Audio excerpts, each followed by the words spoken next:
Mulk Mania, it's sweeping Britain. I remember when it was Beatlemania. But I think now we've distilled it down to a truer, purer, better mania with only one clear reference of where it comes from.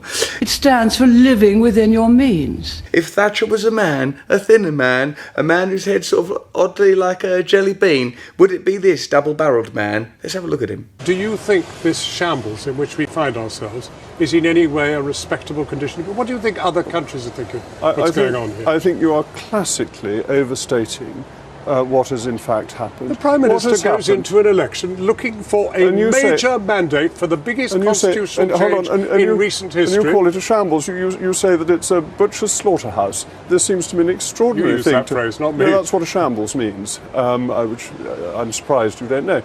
Most uncharacteristic. It's a weird thing, isn't it? Because when you hear about charismatic politicians, you think, bloody hell, I mean, yeah, all right, charismatic politicians, but it's him within quite a limited framework. I mean, you know, he's not Elvis Presley, is he? But what I think this exchange is a good example of is him behaving in a way that we've come to see as extraordinary.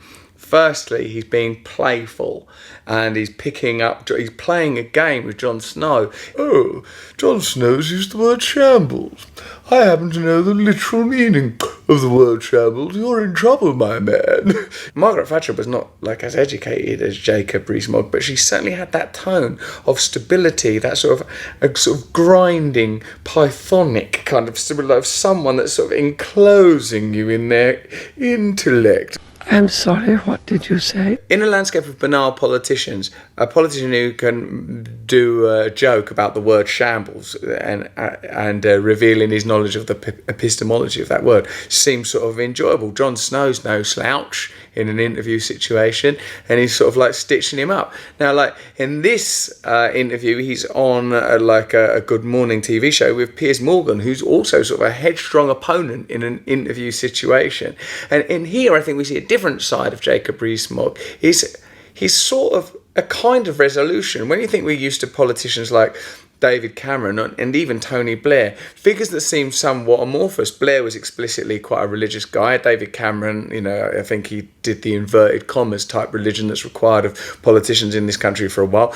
Jacob Rees-Mogg is prepared to sort of like sternly, austerely, calmly own his own sort of religious faith, even in an area where that viewpoint becomes most problematic, when it's about ownership of other people's bodies. In this case, talking about abortion, so talking about a man, talking about women's bodies through the lens of a patriarchal religious system, or even refracted through politics. But what he says is still interesting. With same-sex marriage, that is something that people are doing for themselves.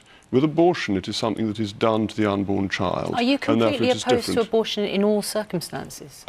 Yes, I am. Rape and incest? Sexual violence? I'm afraid so. Really? Yes, I know. It seems absurd, doesn't it? Like he's relishing the villainy there with, I'm afraid I am. I'm surprised that people think there's a significant number of living, voting people that would be in agreement with Jacob Rees-Mogg here. But I remember when we were watching Donald Trump campaigning thinking, I mean, this is hilarious. I remember thinking, this is hilarious and mental, but there's no way this person could be leader. There's just too many people who think this is mental. And I'm delighted in the certainty that Donald Trump could never be president. Nothing to worry about because he's too mad. Let's just enjoy it as a sort of comedy show. I was wrong about that. It turns out that Donald Trump could and did become president of the United States. So I suppose we shouldn't make the same mistake again. I suppose the consistency is possibly an individualistic malice and a kind of a joyful lack of compassion. While there's part of me that enjoys anybody sticking up with their principles after being used to so many politicians that will just say whatever needs to be said to get into the position they want to get in. The fact that the truly important information about the way that power works, the way that money works, would always be concealed by these shifting figures that were just fronts for big organisations, referring back to Blair and Cameron.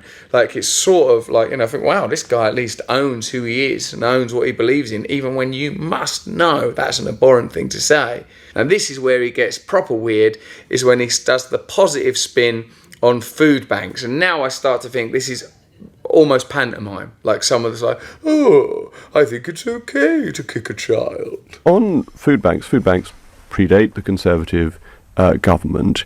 And crucially, the change that took place was that the Conservative government allowed Job Centre Plus to tell people that food banks existed. And I don't think the state can do everything. That it tries and it provides a base of welfare that should allow people to make ends meet during the course of the week. But on some occasions, that will not work. Bit of poverty in the middle of the week and a tiny bit of starvation at a weekend. That should be enough to get you through. Again, it seems like a kind of peculiar relish in saying the unsayable, but what's stated within it also is I don't think that the state can do everything. And I think that is button pushing. I think because we've all been fed for a long time through tabloid media and tabloid mentality media. Yeah, but I've read in the papers about people misusing and abusing the welfare state. If you go to a food bank, the thing that makes me most sad is when you think of people using them and feeling embarrassed and feeling ashamed of it. That's the bit that hurts most, is that it's a real thing. Real people are using them through necessity. And even this argument that the welfare states can help to a degree, but people ultimately have to look after themselves.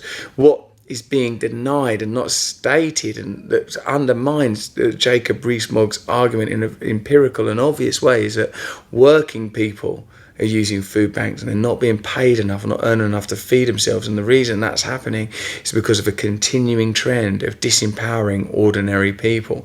And Jacob Rees-Mogg demonstrates the British version of a move to a more extreme version of what's already not working in order to solve the problems that we're experiencing. What if we went even more that way? So Donald Trump, far from being anti-establishment, is sort of uber-establishment.